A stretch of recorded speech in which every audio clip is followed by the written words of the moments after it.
Does your dog listen perfectly at home, but suddenly, when the door opens, you see them look at you and say, "See ya, sucker!" And then they're outside and they're searching and seeking and they're doing everything else. And suddenly you feel like you are nothing. Like somehow the environment matters more than you. Other dogs matter more than you. Literally everything else matters more than you. If that is you, my friend, you have come to the right episode. In this episode, we're going to be talking about why commands fall apart under pressure and why your dog might not need more obedience at all. Let's get into it. Ready to have a calm and peaceful life with your dog without the stress of those fear-based behaviors? Hi, I'm Tracy, and I've been there, overwhelmed by all the conflicting dog training advice and unsure of what to do next. But now I help dog lovers like you simplify your life with your dog by building confidence naturally, fostering trust, and addressing those fear-based challenges. So, if you're ready, stop chopping those chicken wieners and let's get to it.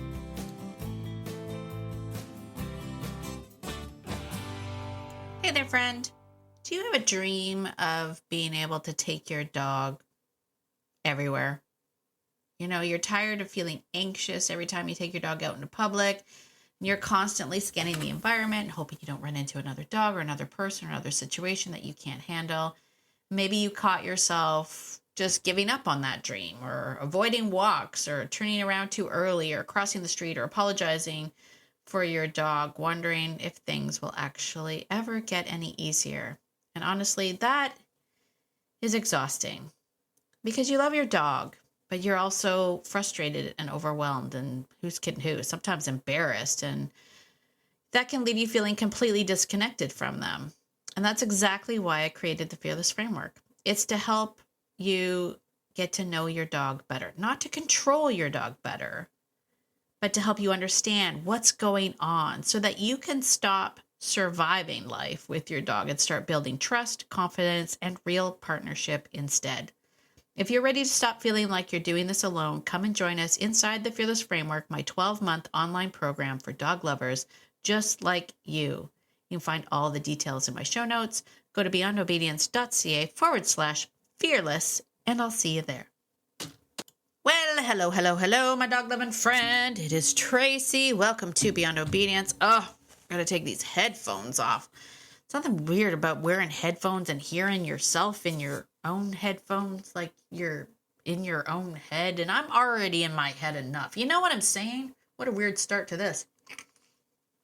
Having a drink. If you're brand new here at Beyond Obedience, welcome to the crazy shenanigans that is Beyond Obedience. Sometimes you just need canned laughter to lift your spirits up today. All right, listen, today I want to jump right into today's topic because today is a good one. I mean, I'd like to think all the episodes are good. You know, hopefully today will stay on track. If you're new, that is a thing that happens. Sometimes I get distracted. Sometimes I go on a tangent. But I did have a lovely review once. I think it's still there. I should have pulled it. I had a lovely review on Apple Podcasts that said that I often go off on a tangent, but that's usually where she learns the most. So, hey to the tangents. Yay! For the tangents. All right. Also, if you're brand new, I have this fun board that has these random things and buttons I press to make different things happen. So you're welcome. Okay, let's get into it because I wanted to talk about this concept of the dog. You know the dog. If you don't have the dog, I'm sure you've seen the dog. You know, the dog that is like all about the environment. Everything in the environment is just so amazing, right? There's squirrels and other dogs and people and all the things. And the moment that the door is open, you are like, oh, holding on for dear life. Have you had that dog? Do you have that dog? I have had that dog. That high prey drive dog. If you haven't heard my story of Apollo, my pit bull greyhound mix, He is no longer with us. And, but oh gosh, that dog, you know what? I have a big smile on right now. And that dog drove me crazy. If I'm being real, that dog drove me crazy. But, and this is the biggest, like the biggest but, he also loved the bejesus out of me. Like the same passion that he had for, the environment and chasing his high drive, right? High prey drive, high prey drive. The same passion he had for chasing the deers was the same passion he had that when he was engaged with me, he would do it with like the heart of a lion, like 100%, Tracy. What? Yes. 100%. Like he was everything, right? But I can sympathize with those of you that are struggling with that dog because, as I mentioned, he also drove me crazy. I mean, crazy. And he was the one that, now, I'm going to be flat out honest. He was probably the dog I did the most obedience with. Like he was the one that needed the most obedience. I had to use the most equipment, the most treats to try to build up my, the food drive and try to compete with all the different things. And the reason for that is because I too fell into the trap of the obedience trap of like, he must need more obedience. I need more obedience. I need to control. Ugh, there it is, that word. I need to control this. I need to control his drive. I need to do all these things. So most people think that's the answer, right? I need more obedience, more commands, better control. But here it is. What if your dog doesn't actually need more commands? They just need more you. Oh, I know. Do I have an aw button? No. I have an awkward button. I have a booing button. I don't have an aw button. I should have an aw button. They just need more you, right? What if that is a thing? Because obedience literally in a lot of cases ends up becoming a substitute for relationship. We outsource connection with a sit or a down or a heel or a place command, right? And the dogs can still know those commands and still feel overwhelmed, disconnected, unsure, and reactive. Here's the mic drop moment for you. A dog can be very obedient and still not feel safe, still not feel like you have what it takes. That is a thing that happens all the time. Relationship is not a remote control, right? People are trying to control dogs by cueing them and directing them and correcting them. And relationship isn't that. That's not what a relationship is. I used to actually, was one of the things that I used to think, there was a trainer that I followed for a while. I even spent a boatload of money and took a seminar with these trainers. And if you haven't heard that story, they didn't like me much. I kept questioning their stuff and being like, why would I do that? And they didn't like me, but that's not the point. The point is my feeling was, I'm a feeler. My feeling was that at the end of the day, they wanted the ability to give people remote control dogs. That was the feeling that I got. And while I understand, don't get me wrong, I understand their passion, right? Because their passion really was driven in wanting to solve a problem for people. That was their passion. And, they still to this day, I'll see periodically their reels or whatnot will come onto my my thread, and I will see them still kind of saying the same thing, that they don't give a crap what other people say about the tools that they use or how they use them and all that stuff, because at the end of the day, they just want to provide relief for people. And I get that. I get that. I 100% get that. And sometimes I will say you might need that. You might need that. I'm always the first person to say my stuff isn't for everybody. It might not be, and it might not be that it's not for you because of who you are or your philosophy. It might not be for you because of the season of life you're in. Remember at the beginning of this, friend, when I said I go on tangents? This is one of them. Hang on. But it might just be the season of your life.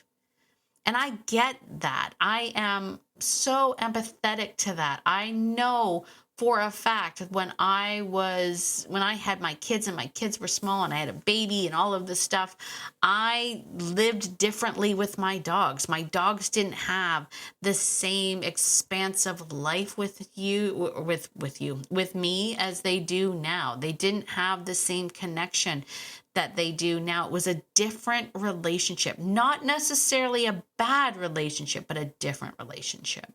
And so I want to honor that. I don't want to shame anybody if you're like, I don't have that kind of time, Tracy, to do the crazy things you're suggesting. And sometimes you just need relief.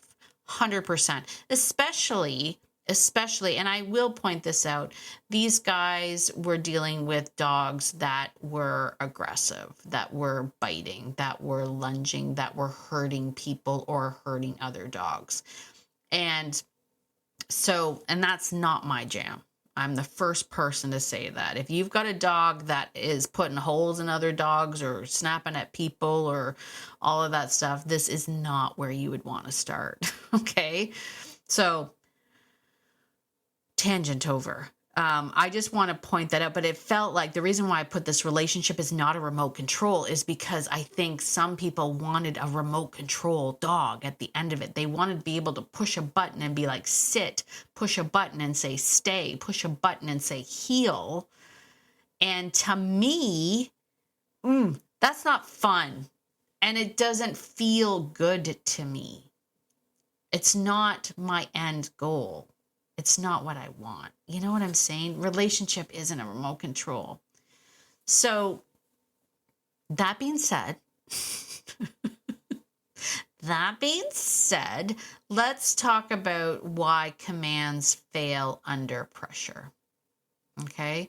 The reason why you might have a dog that knows the commands. And this is where it gets frustrating. This is where people get very, very frustrated because they've done the reps, right? They've taken their dogs to obedience classes, and inside obedience classes, the dogs are doing the things. They can sit and stay, and they come when they're called, and they do all the things. And in your house, they're doing all the things, and everything's great. And then you take them out for a walk, and they catch their first scent of whatever, and that's it. Their nose is to the ground, their nose is in the air, they're just pulling you down the street, they're not healing, they're not walking, you're trying to flash cookies at them, you're trying to remember how do I hold my leash, what am I doing, and all the dogs just like, see you, sucker, and they're gone. And one of the biggest reasons why commands fail under that kind of pressure, the environmental pressure, is because stress changes everything. The stress of the environment, the influence of the environment, the factors going on in the environment, that changes how the dog processes information. Okay, this is why you should take the doganality quiz. What a shameless plug. What? Tracy, just drop in the quiz. It's a free quiz, so come on. If you haven't taken the doganality quiz, take that quiz. It's beyondobedience.ca/quiz. Take the doganality quiz, because this is why understanding the doganality quiz becomes very, very important. Because when dogs become stressed or overwhelmed, pressured or uncertain, they shift. So brief overview of the work inside the doganality quiz is that we have what I call left brain and right brain. I always have to say this just because people always mention it to me. those purists that are like, it's not really the left or the right, it's the amygdala, blah. Okay, I don't want to give you a whole like morphology of the brain. We just want to have a clear sort of understanding. So we're just going to think of it as left brain, right brain. Okay. Left brain. I like to think of the left brain as the thinking side of the brain. Okay. This is the side that the dog can access English as a second language. That's where all your training comes in. English as a second language processed over on that side of the brain. But when your dog becomes stressed, overwhelmed, aroused by the environment, pressured or uncertain, they shift. They shift from that thinking side of the brain to the instinctual side of the brain. And when that happens, they can no longer access English as a second language, or it becomes a lot harder for them to access that. And that is our training. So a lot of times we become frustrated because the dog should know this, right? We've trained the dog. The dog understands the words. We know the dog understands the words. So we become frustrated, right? And what do? We get louder. We get more frantic. We get frustrated. We get angry. We get all the things, right? This is, oh, sorry. Gosh, why does my phone keep going off? Hold on. Sorry about that. I had to pause for my phone. We have to pause this for my phone. All right, where was I? You know what? This is going to end up in another tangent because somebody called me. I have to learn to put my thing on Do Not Disturb. Okay. All right, the left brain, right brain relationship. Let's get back to it. So many people build their relationship on obedience, structure, cues, and training sessions, which means they are relevant when the dog is in left brain moments. But life is lifey, and life doesn't only exist in the left brain moments, right? Real life happens in movement, emotion, uncertainty, instinct, pressure, and sometimes stuff happens in the right brain. So here's the thing. We need to be fluent in both. We don't want to become just a left brain person our dog can access when they have no distractions, they're not overstimulated, they're feeling safe, right? We want to be able to reach our dogs on both sides. Now, there's a couple of ways that we can do that, okay? We want to learn how to immerse ourselves in both worlds. So how do we do that? Okay, this is it. This is the moment. How do we do that? We need to actually be a part of the environment with the dogs. This is why I'm always saying those things about, instead of checking out on the walks, go see what your dog is doing. Insert yourself in it. Go be engaged in the forest and dig up some dead leaves and, go look in a hole. Sounds like I'm telling you off. Go look in a hole. Go sniff some leaves already. I'm not trying to tell you off. I'm just trying to mention that, rather than just going out and going for a walk and being just the person at the end of the leash while your dog explores, be a part of that exploration. Now, I will say there's other ways that we can do it. And one of those ways is to incorporate play, because play mimics prey drive. And so when we understand how to influence play, we become a part of that drive. We can actually be in that world with them. And if you get real fancy jazzy with it, you can actually start to sprinkle in some left brain stuff within the drive, accessing that thinking side of the brain while they're in drive. I mean, this is the stuff that allows you to insert yourself in the obedience world, the thinking world, the structure world, but also in instinct and movement and emotion and environment and survival. Because, my friend, I want you to be fluent in both left brain and right brain conversations with your dogs. Okay, because what we normally do is we just become repetitive. Like we just keep repeating our commands. We get emotional, we get louder, we get more controlling. We feel this need to control them more, this tightening. We tighten our leash and we contract our muscles and we're trying so hard to control. But what if we let go? Don't let go of the leash. Oh, I just realized when I said that, if you're listening to me, you're like, let go. No, don't let go of the leash. But what if we let go of that control for a minute and we just, and I mean, okay, if I'm talking, let's talk about this. Let go of the control of worrying about what you look like and just go out and have some fun with your dog. Like, just be in it with them. Like, go see the things and the gross things and the smelly things and the wet things, whatever. Like, go see them. Less control. Let go of that control of needing to just, do these things. And what do I look like? And what does my dog look like? And how does that make me look? Let go of that.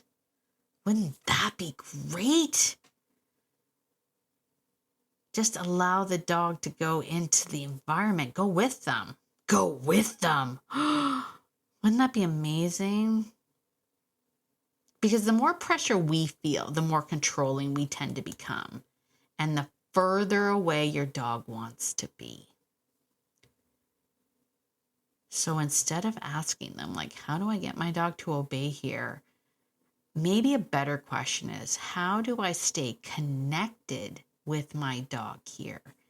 That changes everything. From why won't my dog listen to how interesting, what feels more important to my dog right now? And can I get to be a part of that? How can I be a part of it? How can I infuse myself into that? Okay, so this isn't about dominance, control, louder commands. It's about relevance and awareness and participation and trust,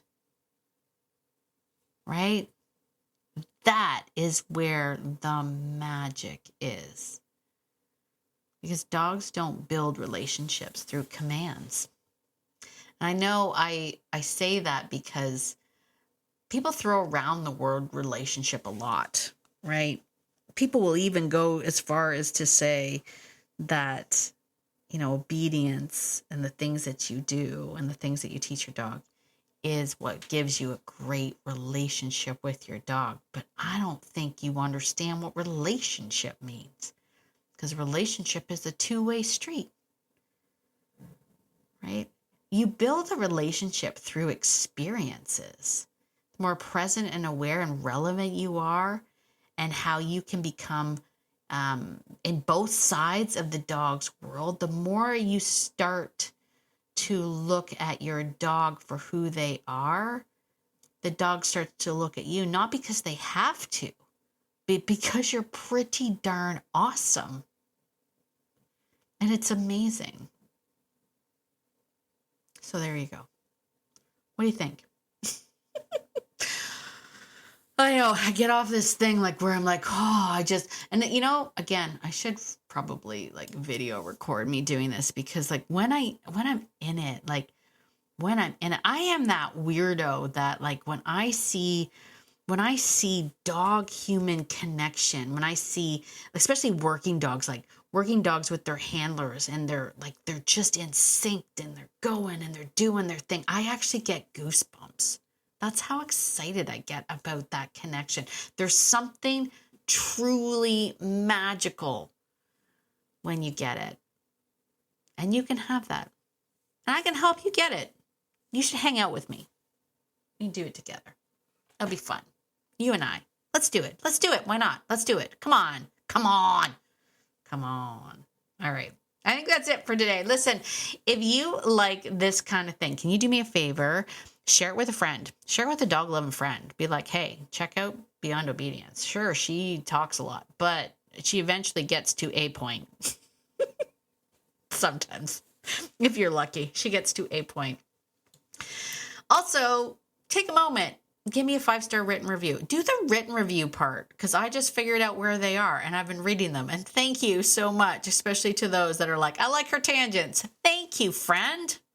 I appreciate that. Head on over to Apple, leave me a 5-star written review. If you're over on Spotify, be sure to follow me over there and leave me a comment. Let me know that you're enjoying the show. It really does light me up to know that this is reaching you and helping you and your dog. And as always, my dog-loving friend, get out there today and be the person that your dog thinks you are, because your dog thinks that you're amazing. And so do I. Have a fantastic day, and I will see you in the next episode. Bye for now.